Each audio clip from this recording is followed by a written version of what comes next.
Hello, and I welcome you once again to the Golfing Greenkeeper podcast. My name's Steve Smith, your host. It's time to hit the road and have an interview in person. This is episode number 58.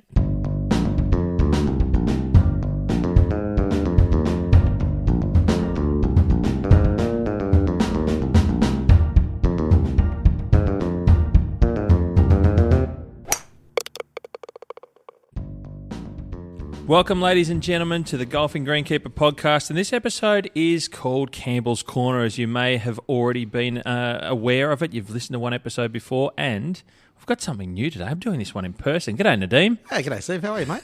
I'm very well, mate. Thank you for coming along. We're broadcast. Is this, what do they call this, a mobile broadcasting location? Is that what we're doing? We're on the road? Pretty much with the new equipment that you got. That, to be honest, I am very, very impressed with. Thank you, mate. It's all nice and shiny. Mate, and I'm just going to do a shout out to Gordon Golf Club here in Sydney on the sort of the lower North Shore. They've been kind enough to lend us some space that we can do this podcast recording. I've got to tell you, this is a fantastic golf club. I had a good yarn with the bar manager, Ben, downstairs. It's brilliant people. It is, actually, because it's like we were trying to look for a place to do it, and I was coming up from the Central Coast, and I said, well, let's meet up at a golf course somewhere, and then you suggested, well, let's look at here. Let's go to Gordon, and like I said, they were very, very kind and generous to give us a space to record, and the place... And look, they're on the way back, and we've heard about a lot of golf clubs that have done it tough through this severe rain event in the last few months. They've been closed for nearly 3 months and only just reopened, and there's already people here. Like, they've been wanting to come here and play golf, which is great to see. No, exactly. And the other thing is we've been able to get a meal here as well, which is great. Great feed, great food, and good beers. Oh, yes. Yeah, definitely. Cheers, mate. Good beers.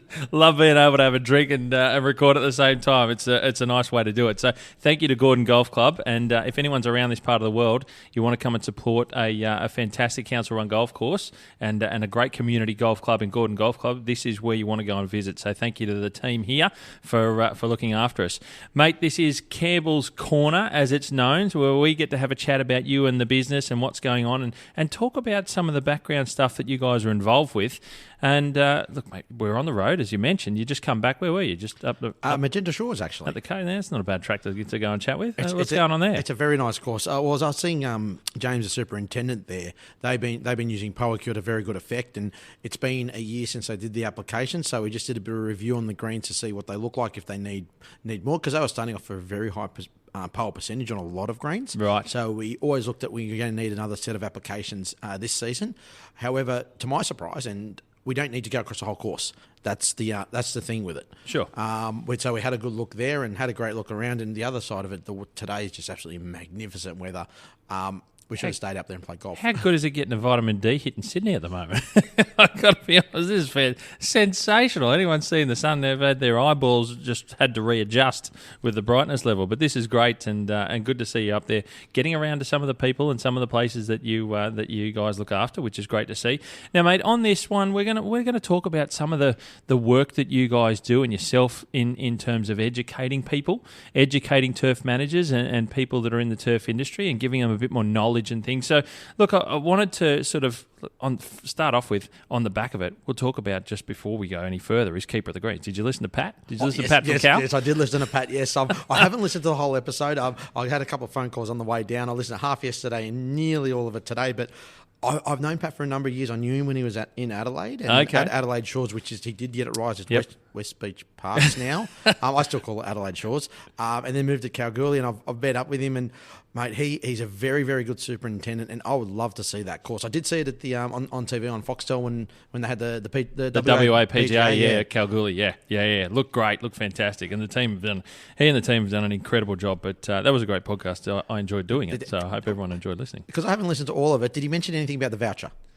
Well, he didn't in the podcast. You got a grilling outside the podcast, though, just quietly. Pat was in here, and he did tell me to pass on a message that there's a voucher in waiting, apparently. He's been checking the mailbox pretty religiously and hasn't seen anything, but I'm sure you'll get a call soon. No, just to let the listeners know, it was all about, I was over there at the WA Supers Conference back in 2019 it was, and I had a lucky draw prize, and he won it. So I gave him the voucher, and then he rings me up and said, Nadeem, it's not working. What do you mean? He goes, the voucher just doesn't work. I said, don't worry about it. I'll give it a replace it. And He goes, no, don't worry about it. I said, no, I'll replace it. Don't worry about it. And oh, come on. Rookie fail. That is a rookie fail. Sorry about that. I had my phone down and everything like that. So all good. So there is Pat. You'll get a phone call from Pat, no doubt, mate. So look, let's talk about some of the things that you guys do, and as a company, like I said, you talk about some of the ways that turf managers can look after and look out for different pests and diseases and things to look out for. You get around and you do some talks around the place as part of educating people. Tell us some of the places and events that you go to and talk about. What sort of detail do you talk about? How do you educate? Yeah, pretty much. We don't do every single event and the likes, and we sponsor some, we don't sponsor some, but some of the ones we sponsor, we don't tend to go there, okay, I'm going to sit here and talk to you about product for the next half hour, 40 minutes or so. It's like going, okay, for instance, on Monday, it was on Tuesday, but Monday, Tuesday, I was in Victoria. We were at Rosebud Golf Club for the VGCSA 2IC course staff day. So it's an education day that we sponsored. I had a chat was meant to be about 20 minutes, went a little bit too long, but we know you can talk. But it was a good topic. I talked briefly, realistically, about ERI, Rhizoctonium and Pythium diseases, what to look for. So what's ERI for those that aren't sure? ERI stands for ectotrophic root infection. That's why I wanted you to say, because I was never going to get that right. No, that's it. So it's commonly known as ERI, Guinomyces. So we spoke about that and how to manage it, the best way to manage it, not so much chemically wise, but culturally wise, and also in terms of managing it when you have it beforehand and afterwards. And like you just said then, mate, and I'll just jump in, it's not just about, this isn't always about using chemicals either, because there's a lot of cultural practices in turf maintenance that go on to managing turf to stop and prevent and to sort of minimise any disease and pest pressure as well, isn't there? So you're not just going there to talk about what you sell. This is about a broad approach across the board on how turf managers can do things to help maintain their turf services. Yeah, that's definitely the case. That's number one. It's like I've seen places where someone's used my product and and having to use it again 2 weeks later, and then the course down the road uses it once and that's it. The only difference is their cultural practices can be very different, and that's what we always push. We always say in terms of what do you need to do to manage the disease. I always say this way: your fungicide is like your prescription medicine. You get it, you take it, you put the fungicide on. Yep, it kills what it's there, but you've got to get that plant back. And it's like when you're sick, you've got to recover. How do you recover? Make sure you're eating healthy, not push yourself too much. Same with the turf side of things. So that's where, turf managers out there do a good job of those cultural practices, but we really emphasise that with anything, whether it's a disease outbreak, insects or weeds or anything along those lines. Do everything you can possibly not to spray. That's what I say. And eventually you're going to have to spray. Yep. You're probably going to have to do some prevention, but trying to minimise that as much as possible. That's a very good insight, and it's great to hear you talk about that, because what I like to hear as well is it's like, we're going to come and see you in different places. You're going to turn up to sheds. We might see you at the conference, all that sort of stuff. You're not just a salesperson for the company that you work for, that you're part of. You're also talking about how to better manage turf across the board in different ways that isn't just about, like I said, chemical use. Yep. And that's great to hear and great to see that you're involved in understanding that side and wanting to help push that side. And like I said, I go back to educating people. That's part of what you do. So you were down in Victoria, the VGCSA day there at Rosebud. There's a few people turn up, I saw. Yes, there was. They had 89 people there, 89 delegates. And there was a couple of people there who I picked on during my talk, because I did mention the Golf and Greenkeeper podcast and a couple of ex-guests of yours. I believe it was. Yes, I did see. It was Jerry O'Callaghan from Sandy Links and Nico Douglas from Cranbourne Golf Club. Good to see them up there. And they were chatting themselves. They were up in front of the crowd, talking to them about their careers and what they've been through. That's right, because it was a more of a senior staff 2IC day about taking the next step and the likes. And there was Sam from Heidelberg Golf Club and Nick from Keysborough Golf Club, and obviously Jerry and Nico, and all of them had become superintendents within within the last 12 months. So They were talking about taking that step up. And the great thing was all the delegates there got to speak to them and ask questions going, what's specific to them, going, oh, what did you do in this situation? What would you do here? How did you do this? And everyone was a little bit different, but what really showed through with those four, with Nico, Sam, Jerry and Nick, was the passion for the industry. That really came through. Yep. Yep, and they do.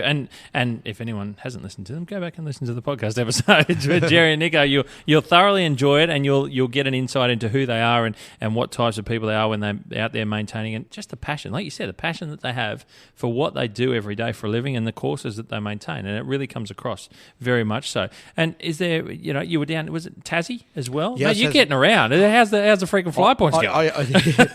Very good, especially with no COVID. Or K's on the car, whichever way you're doing it. Yeah, well, no, definitely with the flying. So the frequent fire points are going up, which is great. So I have been away quite a bit, and this time of year I call it the seminar and trade show season. It's one of the things with obviously the ASTMA turf conference coming up. I call it, that's our grand final. Right, okay. We'll talk about a little bit later on, but I call that our grand final. But the Tasmanian conference was on. There was a good 80, 90 delegates there as well. So that was over 2 days. They got some guest speakers in. They got Graham Logan from ANZ. Yeah, I call it Stadium Australia. Stadium Australia. Yeah, Homebush, out there, Liam League Stadium there.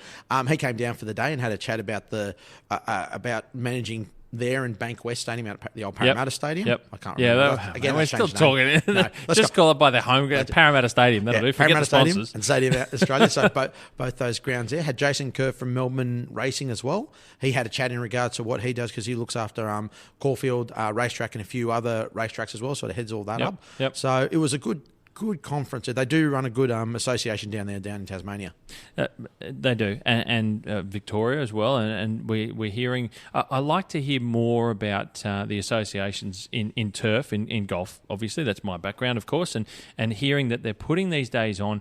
It gives, I say formal, informal as well, but it's a more casual approach to, in smaller groups, in clubs, rather than a big, I suppose a big event, conference or the like, which happens once a year. But these smaller regional ones in the states that the states can put on, where the people that are much more approachable for assistants and other superintendents or people that work on golf courses, that are able to go and approach and talk to some of these turf managers that have stepped up to the plate, or experienced ones, and pick their brains. And it's a little bit, there's less barriers in front. And I like to see the associations putting more of those on. I think it's great to see. Yeah, no, definitely. And the other thing is, I give this, it's like there's a superintendent there, or the turf manager there, and the staff is there too. Yep. That's the thing in both with Tasmania and also in Victoria. And Victoria run a country meeting every day. It's in the end of July, end of August this year. And you'll get 5 or 6 guys from a facility coming up from Melbourne. Yep. For it. That's at Murray Downs this year. And they get very good speakers. Richard Forsyth is talking there, and Tim Warren. Richard's obviously from Royal Melbourne Golf Club, and Tim Warren's from Glenelg Golf Club. They're getting them to speak there. That's great. The opportunity for everyone to listen to them, their story, but also on the way they do things. Yeah. And that's the great thing about our industry. These turf managers, superintendents give their time back as well. Yep. That's the other thing. They know where they came from. And a lot of guys, I think, listening to this, if you don't realise, there's a lot of superintendents at top courses are all a lot from country areas. Yeah, that's one thing I've learned interviewing, or for Keeper of the Greens, just hearing their backgrounds and where they've come from. Like you said, they come from, a lot of the time, they're coming from humble beginnings. Yeah, and Nathan Bennett, Paul McLean. Exactly right. Yeah, exactly. And all, like I said, it's great to hear those stories, and I find it really interesting and a way to connect, because when I was superintendent, stepping up to superintendent, I looked at a lot of the people around that were on the big courses, and I just assumed that they were high flyers, that they were big corporate type people, that they were untouchable, that they were people that if I knocked on the door, probably wouldn't give me 2 cents of their time, and I couldn't have been more wrong, and that was probably unfair, very unfair on those guys, but I didn't understand that they were approachable. I didn't know that they wanted to try and give back as well, to try and help the next generation of people like myself at the time. And now here I am going around talking to people, knocking on doors, seeing different courses and the like, and finding the generosity with their time to give back, to educate, and in days that I've been part of assisting in the industry, and even seeing other events that you've been to, the generosity that these turf managers, superintendents that are at the top of their game are keen to give back, and to help out the younger people that are wanting to aspire to those positions. They're more than happy to give for their time and help you along the way in however they can. And it's great to see and great to hear. And I really like seeing and hearing about that. So that's fantastic, mate. I'm gonna talk a little bit about your podcast that you have, Behind the Turf. Yep. So let's go on to if you want to have a break, mate, you can have a drink of that beer of yours. I'll mute the mic. That's fine. Get into it. So I wanted to bring up your Behind the Turf podcast because that in itself, you've gone down the education route too in a little bit. You're interviewing some experts from, I wouldn't just say across the country. These are experts from across the world in turf and agronomy. Some of the big names, these are doctors in turf, and they're very high-level experts, well-experienced and highly educated people. And some of them, we're talking, I'll mention the well-known Australian agronomist in John Nayland.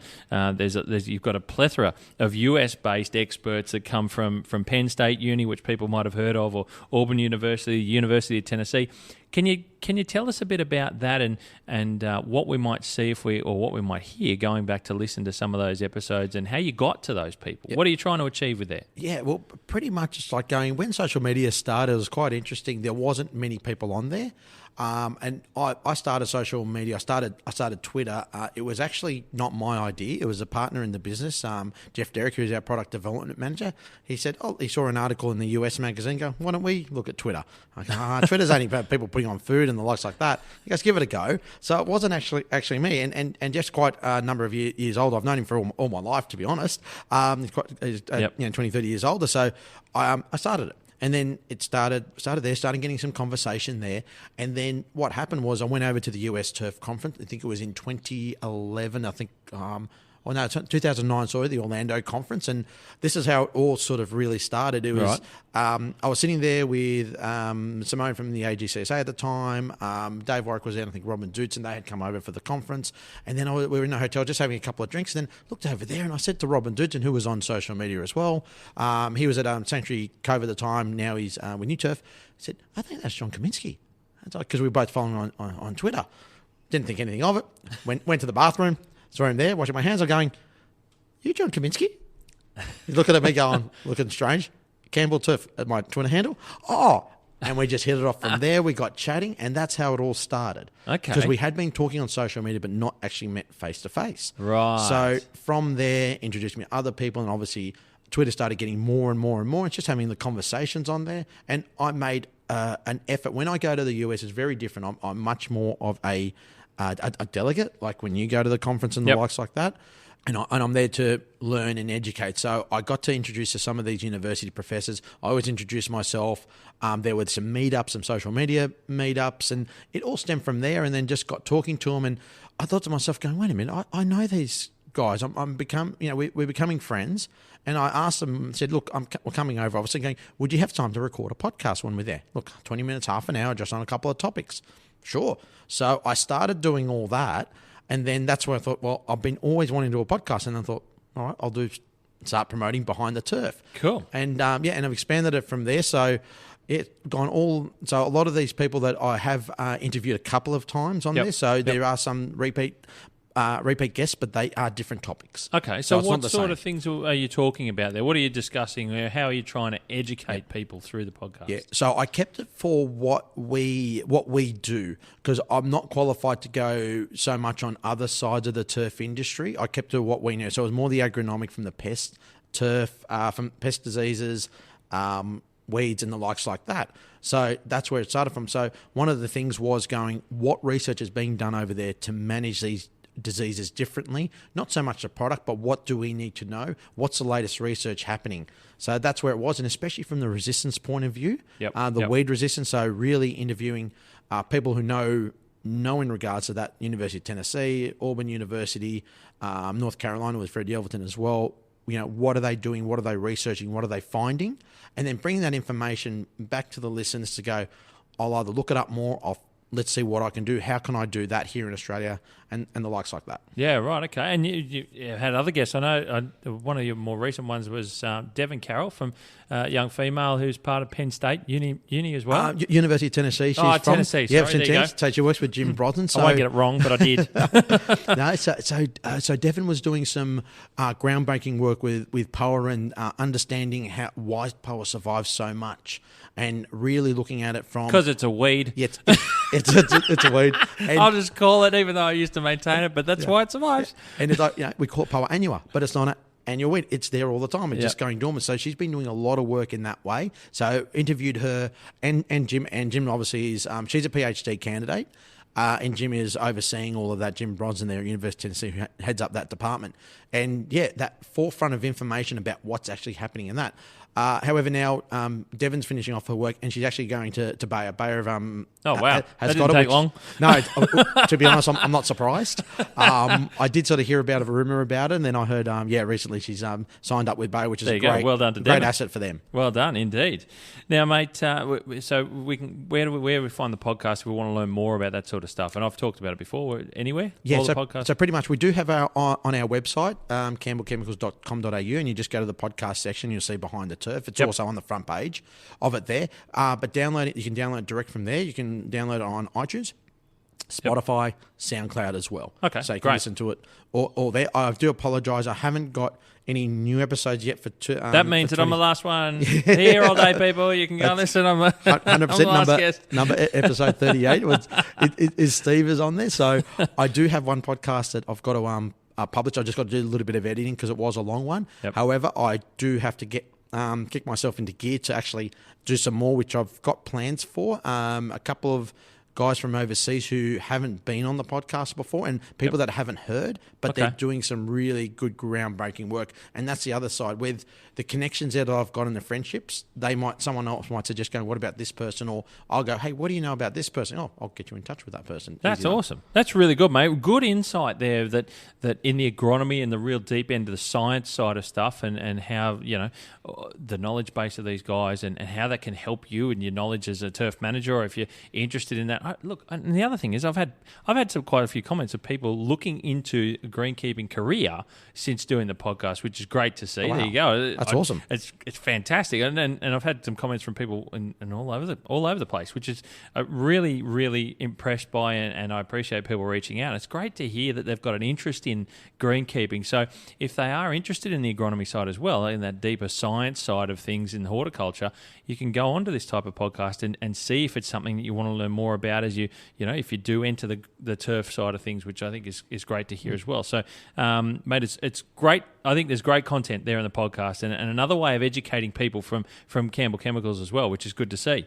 Mate, some of the things that I didn't really know a lot about with you guys was in the horticultural industry or the horticulture industry, testing for chemical residues. So you and I were just chatting about that off air. I say off air. Can I say I'm not even in radio? I'm still a rookie off the podcast. Tell us a bit more about what that is. And this is away from turf a little bit, but this is some of the stuff that you guys are still heavily involved in. Yeah, it is away from turf, but the values that we do in turf are the same in horticulture. If anything, the horticulture's brought that to the turf. Like, as we spoke on Campbell's Corner before about how we do things, how we get products, like we've got suppliers that we work with, that we partner with, and they've got some unique benefits they can offer us and that we offer users of our products. Yep. So one of the things is that we do chemical residue testing in apples and of citrus. So it's not a fully accredited system that a lot of, say, growers around will normally do when they get fruit randomly taken and tested. It's just more so of them.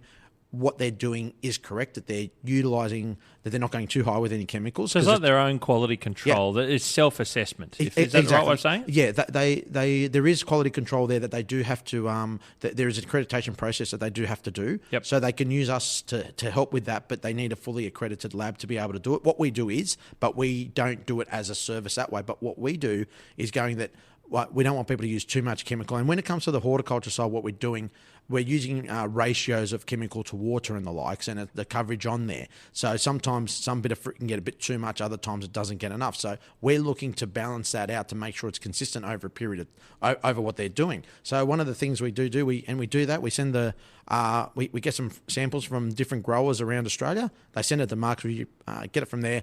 We put in a dilution here in our office. We make up a bit of a dilution in the lab there, and then we get it sent overseas, and then we get actual how much chemical residue in there for certain chemicals as well. So we do that. The other thing that we do, we've got a machine. It's called the paste setter. It goes on a packing shed. So this is where mostly for citrus side, you've got a nice shine on the fruit, and it's got a fruit coating. It's a wax. It's a natural occurring wax that goes on there. The two reasons it's on there, One is to increase the shelf life of it and stop the weight loss of the fruit. So if you have an orange or a mandarin or a lemon without any wax on there, it can pretty much shrivel up very quickly. This slows that process dramatically. So is that the moisture coming out of the fruit through the skin? I take it. Yeah, through the skin. No idea what it's I'm like talking sweating out, and then it just sort of shrinks up. I'm and just talking up. shit here, man. I've got no idea. Like that. So so the fruit coating, the fruit wax goes on there and stops all that. Wow. So we have that. So we have a machine that can go on. It's not everywhere. It's a very, very expensive machine that we do get. So we partner up with some sheds to do it, and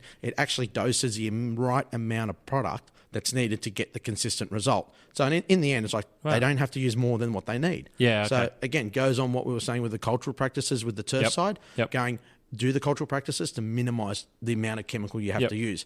Use this machine and it minimises the use overall. Yeah, right. So it can drop their wax bill, their 10-20%. And when you're talking the 200 litre drums selling for around $1,500 plus, that's quite a significant saving. That's a lot of you can calculate and extrapolate that out over the year, obviously, and there's big numbers involved. Yeah, definitely. And that all makes a difference. But it comes back to what I was trying to say with you guys is that you're not just about selling your product, you're about educating people on how to get the most out of your product and how to do it the best, most efficiently and the most appropriate way possible. And that's what I love to hear. And that's what we wanted to try and talk about and bring out that you guys do as well. So anyone out there listening, talk to Nadeem. You'll learn more.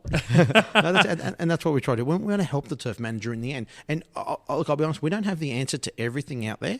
We've got our sort of range helps you get there part of the way. But there are other products out there that you would use. You wouldn't just use our product. And that's the thing. And that's what everyone's got to look at from a turf manager point of view. There's not one sort of company to go with. Everyone's got a different solution to something, and some are better than others, but you've got to evaluate it with listening to the people who are selling it, but also doing your own research and going, what's going to be best for me in the end. And it fits in with the puzzle of the turf managers. So they've got to think about their equipment, they think about their budget, they think about their climate, they think about their conditions, they think about their turf, they think about how much labour they've got to get things out. I mean, there's a lot of moving parts in a decision. And this is the other thing that a lot of clubs may not realise, and maybe I'm talking here more relevantly to those, the administrators and the people at the boards and committees, that when a turf manager decides they wanted to use a particular product from a particular company, it's not always just based around the cost and the dollar sign, because there are so many other moving parts that I just mentioned there that need to be evaluated and understood for that decision to be made, because you can go and buy a product that might be a particular product targeted in a way that might be better for this particular environment or this location, or it might cost better, right? It might be a little bit cheaper. But at the end of the day, it may not be suitable for that location. It may not be suitable to go out in a tank mix, or it might need more water, or it might need less water, and you can't do it with high volume of water. You've got to do it. My situation at Katoomba, I can speak on. We didn't have a spray tank. And a lot of people look at me like I have two heads when I tell people that. We had no boom spray, right? We didn't have anything like that. So we had to go out with 30 sprays, and far from ideal, but there are products that you'd just be wasting your cash if you bought it and put it out with high volume of water. Yep. And a lot of that was to do with herbicides and things like that, of course. So we would do backpack spraying where we could. But any bulk stuff, we had to understand how we were going to use it, and that a lot of products we couldn't use because it was high volume of water. That is the only way we could really do what we were doing. And it was, but there's lots of places that are like that. Not everyone has all the gear, all the people, or all the money. No, that's exactly, and then that's one of the things you tend to ask the question, going, what are you dealing with? How can you put it out? Those type of things, and you've got to try to adapt. Going, okay, well, this product's not going to be suitable. So then, what will be suitable for their situation? And in the end, it might be that you have to do high volume, and some products will work with high volume. You just got to choose that right product for their situation. Absolutely, mate. The other thing I was sort of thinking about then was in terms of power. We talked about power already and a number of times, but that's an example of something that needs to be evaluated and understood by a club. And I've said before that we wouldn't have used it. We decided to live with power and maintain power on our greens. That's an evaluation. That's a decision that a club needs to make, and it may not be something for them. Yep. So they decide all the neighbouring clubs potentially might go, well, we're going to try and manage power and get rid of it, so we're going to use a product to do so. Other people go, well, we're not going to. And that doesn't mean it's the wrong decision either, just quietly. No, does it? No, definitely not. It's like again, that's the thing. I've spoken to superintendents, like, with PowerCure. Some say, no, I'm happy with my Power Greens, and the likes going, great. And yet, in your situation up the mountains there, going, Power Greens worked well. I've seen Power Greens work very well around Australia, especially if you're that little bit cooler, you don't have as much heat and the likes like that. But then also, it depends on the club, what they want, what their members expect, and the likes like that. It all, there's a lot of different factors there. So you can't say to go, they should be getting rid of Power because of this. Going, didn't need to. Some of the best courses have Power Greens around the world. Certainly in the States. Yeah. I mean, you even know the state, they deal with a lot of golf courses there that want to have Power on their greens. That's a lot of it. No. So I say it's a weed. I said it's a weed before, which is essentially still how it's perceived, and it is. But at the same time, it's a weed that can be managed and maintained to deliver a quality putting surface. No, that's it. And just let me add to that. It's like going, the way we manage turf these days, we can manage Power Greens a lot better. I remember when I first started, it was common for golf courses to lose greens over the summertime. Yep. Very, very rarely happens now, and it usually happens because something's gone wrong with the irrigation or something along those lines beyond the control of the superintendent. But generally now it's like, no, we can manage it. We know we've got the know-how, and there's much better equipment and much better products to help that side. There is, and I know one course that might struggle, and that's Kalgoorlie. With Power. I think they might battle. Mate, one of the things that I did miss, and we're going to talk about the conference a little bit here. Yes, that's right, yes. And Colin Campbell Chemicals will have a stand. Yes, Nadeem will be there with bells on, dancing around, saying, look at me, I'm over here. What can we expect? Are we going to see you at the trade show? Have you got a booth that's as big as a telephone box, or is it as big as a car park? Or how do we find you? I'd love to say it's as big as a car park, but it's not, so it's somewhere in between. We've got it's classified as a 6 by 3 metre stand, but it's very open. We've just got a back wall, but we've got everything open. We wanted that, so quite inviting. We're opposite where Ventrac Australia is. Okay. I'll shout out to those guys, Chris Stigg and Belinda Smith. I know them really well, good friends. We're opposite there, so at the stand, we're pretty much going to focus on PowerCure because this is realistically our first real launch of it. Okay. Because if you just remember, last year was in Gold Coast was the conference. Yeah. Yep. We promoted it there, but obviously half the industry was locked out. Yeah. All of Victoria, they couldn't come, and everyone had to skedaddle as well from Sydney, and it was all happening at that time. It was quite funny. I put a picture on Twitter with me and the Victorian contingent. There was like 20. That was it. So the Victorian contingent, everyone, because regional Victoria couldn't come. That's right. Melbourne couldn't. Melbourne couldn't come because they couldn't get home. If they came, they weren't able to go home or something. It was terrible. That's it. 2020, we didn't have one. Time. So this will be sort of the first real launch of PowerCure, especially to a lot of Melbourne, Victorian, and South Australian turf managers that weren't able to come. So we're going to be focusing mostly on that. Okay. And I encourage anyone listening to this episode, come and have a chat to us. Bloody-o. Learn a little bit more about it. And we've always said, as we were saying before, if you want to manage a Power Surf, that is fine. If you want to come know a little bit about PowerCure and how it can help you, come and talk to us. But we're not going to go, hey, look, you should be doing this, you should be doing that. No, we just want people to know about it. And if it is useful for yourself, then we can start that process of looking down the track with it. It's a new tool, right? Yep. It's a new tool. And I said this before to you, and I've said it to the audience, is it's a new tool. It's like you see the machinery manufacturers and the Toros of the world, the John Deeres of the world, they're going to be at the conference with new machinery, right? They're going to have new mowers, fairway mowers, greens mowers, rough mowers. They're going to have a whole lot, right?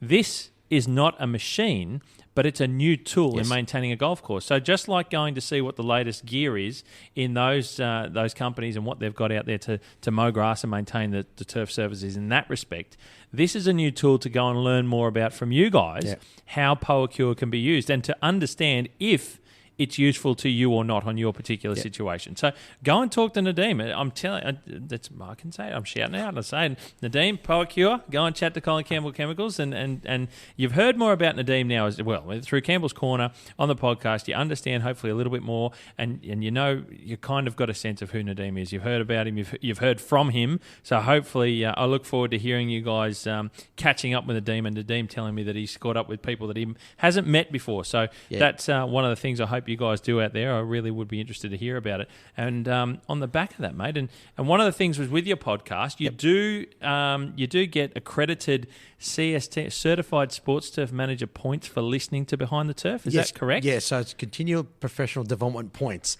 Okay. But yeah, for the Certified Sports Turf Manager. Right. So the ASTMA, I saw that there was a couple of events that they ran that got points. Actually, Bay ran an education session. Okay. And I thought to myself, wait a minute, when am I behind the turf? That's all education. It's not product Yep. based. So I emailed Mark Unwood and Simone Staples there. I said, look, this is the podcast that I've got. I know you know about it. This is what it is. Is there potentially to get some education points for people who listen to it? They came back to me and said, look, that's no problems. Yeah. 100%. So if I remember correctly, it's about half a point per episode, up to 3 points, something like that. Yep. You do have to go into your membership, the membership portal side of things, yep. the portal side, and put in the code. I've got the code in all the episodes towards the end, so you've just got to do that to say, obviously, you listen to it. Yep, that's good. So for anyone out there, and if you're not sure, the ASTMA, for anyone who's listening that isn't certain, that's the Australian Sports Turf Managers Association, and the conference is on in Melbourne, and it brings together all the sports turf, turfies, we call them turfies, turfies, from all over the country. The idea is to improve yourself and knowledge and understanding. There's lots of talks and similar things to what Nadeem's been speaking about from different professionals and experts all over the country and the world sometimes as well. So, and other peers as well from different golf courses and the like, turf managers from different sides. And it's not just golf, it's sports turf. So There's a lot of sports fields people there as well. There's mechanics, all sorts of stuff, all under one roof. Yep, and the general managers this year as well. This year, which was meant to be last time out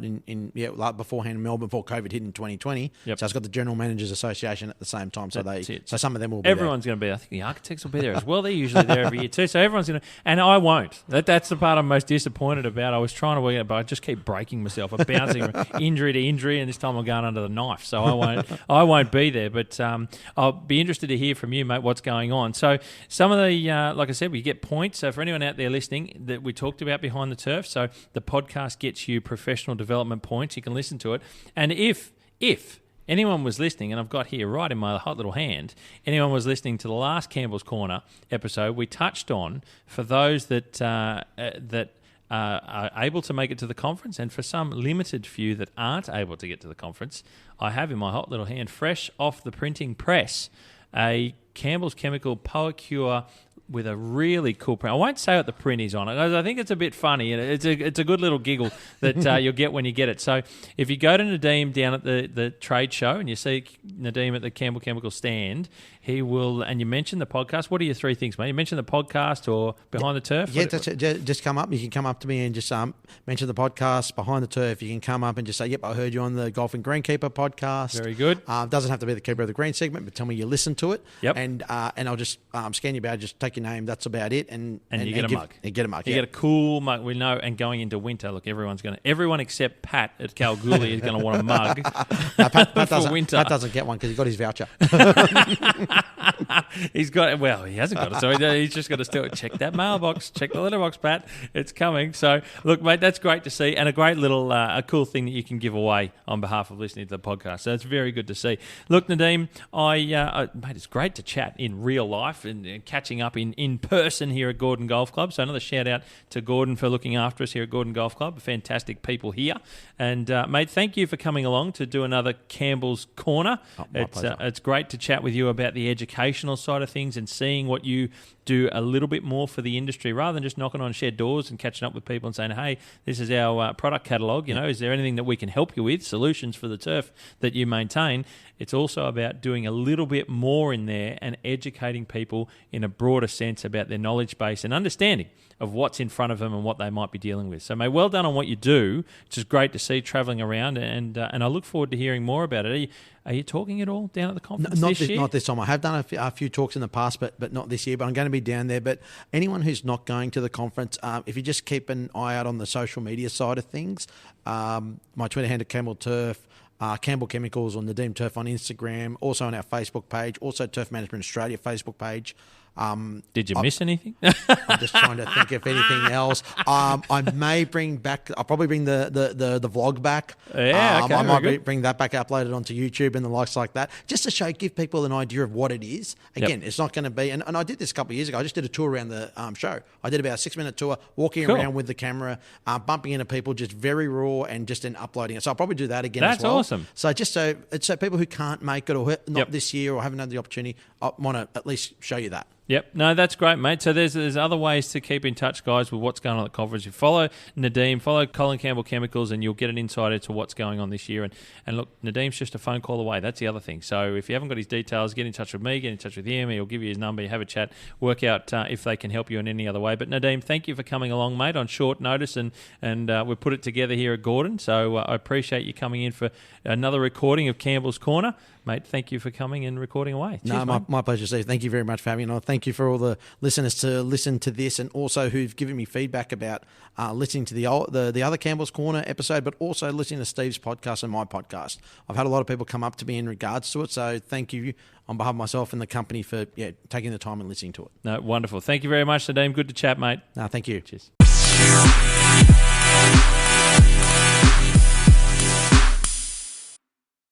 Thank you guys very much for listening. Please like, share, subscribe, and pass it around. I appreciate you taking the time out, as always, to listen, and always look forward to comments and conversations through social media afterwards, through Facebook and Instagram, where I'm most of the time found on social media, certainly is Instagram as well, at The Golfing Greenkeeper. So thank you guys. Appreciate your time. And as always, I say, you hit them clean, we'll keep them green. And I look forward to catching up with you very, very soon.